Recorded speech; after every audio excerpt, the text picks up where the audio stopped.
Student, आज निबंध लेखन देखेंगे।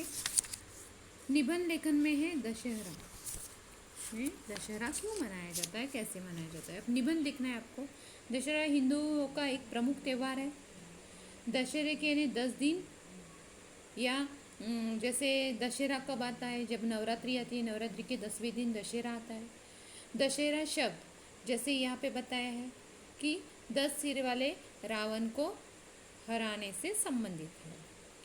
अब जैसे यहाँ पे भगवान राम की जैसे विजय के उपलक्ष्य में यह विजयादशमी भी कहलाता है। यह त्यौहार अश्विन मास की शुक्ल पक्ष दशमी को मनाया जाता है।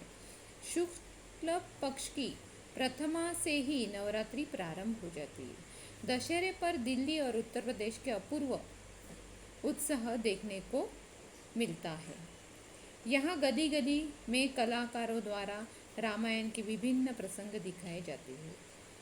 क्षत्रिय इस दिन अपने अस्त्रों शस्त्रों की पूजा करते हैं। बंगाली समुदाय द्वारा नाटक, संगीत, नृत्य आदि का आयोजन किया जाता है। जगह जगह पर माँ दुर्गा की सुंदर प्रतिमा बनाई जाती है और उनकी पूजा भी की जाती है। विजयादशमी के दिन बालक, बूढ़े, स्त्री, पुरुष सभी का उत्साह देखते ही बनता है, यानी जैसे बहुत उत्साही। घरों में मिठाइयाँ बनाई जाती है और गांवों और नगरों में मेला लगता है। यहाँ रावण का पुतला जलाया जाता है। कहीं कहीं रामलीला का आयोजन भी किया जाता है। दशहरे के दिन या दशहरे का दिन बहुत शुभ माना जाता है। नए घर में प्रवेश, नए व्यापार का आरंभ आदि इस दिन किया जाता है। सभी भारतीय इस त्यौहार को उत्साह के साथ मनाते हैं। दशहरा वास्तव में पाप पर पुण्य या अधर्म पर, यानी जैसे अधर्म है उसमें धर्म की विजय का प्रतीक माना गया है। अब दूसरा ऐसे है मेले का वर्णन। मेले का वर्णन करना है, जैसे आप कोई मेला देखने गए हो उसका आपको यहाँ पे वर्णन करना है। हमारे देश में मेला या मेलों का बहुत महत्व है। जैसे प्राय मेलों का आयोजन किसी न किसी धार्मिक पर्व पर किया जाता है।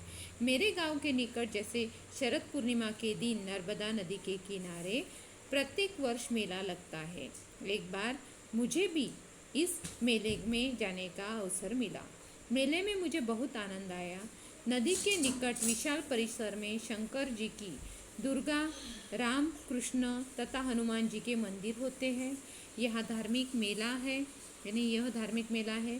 पहले लोग नदी में स्नान करते थे, फिर अलग अलग मंदिरों में दर्शन करने जाते थे, फूलमाला चढ़ाते हैं और प्रसाद लेते हैं, फिर मेला घूमने जाते हैं। मेले में आसपास के जैसे गांव के दुकानदार 1-2 दिन पहले ही अपनी दुकानें सजा लेते हैं। सबसे ज़्यादा दुकानें मिठाइयों की होती है। चाट, पकौड़ी की दुकानें भी काफ़ी होती है। चूड़ियाँ, खिलौने, कपड़े, बर्तन, घर यानी घर गृहस्थी की जो सामान है वो तरह तरह की चीज़ें मेले में मिलती है। इसमें लोगों की भीड़ भी बहुत होती है। जादू का खेल देखने के लिए जादूगर का मेला, यानी जैसे मेला यानी जादूगर भी रहता है। मैंने भी उसके कई खेल देखे हैं। एक स्थान पर अनेक स्त्री पुरुष फोटो खिंचवाते हैं। बड़े बड़े झूलों पर लोग झूले लेते हैं और मैं कई घंटे मेले में घूमता रहा। अब मेला सबको पता है और सबने मेला देखा है, तो मेले का आपको वर्णन करना है। अब यहाँ पे जैसे मैंने इसके माध्यम से बताया, तो आप आपके मन से भी लिख सकते हो मेले का वर्णन, या दशहरा जो निबंध है उसके बारे में भी आप, जैसे मेले का वर्णन है ये भी निबंध लेखन है, दशहरा ये भी निबंध लेखन है। तो आपको जैसे इसके अलावा भी कोई भी टॉपिक दिया जाएगा तो आपको लिखना है। ये सिर्फ आपकी जानकारी के लिए मैं आपको बता रही हूँ कि जैसे आप मेले में या मेले का वर्णन किया है तो उसकी जानकारी इसके हिसाब से मैं आपको दे रही हूँ। साथ में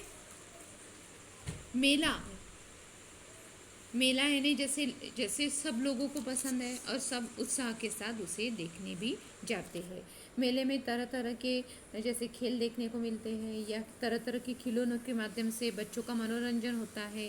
साथ में मौत का कुआं, ऐसी भी यानी जैसे बड़े बड़े झूलों के साथ बच्चे उत्साह के साथ ये मेला देखने जाते हैं। और जैसे अब देखो नवरात्रि आती है तो उस समय में भी कुछ कुछ जगह पे मेले लगते हैं और लोगों का उत्साह भी दिखाई देता है।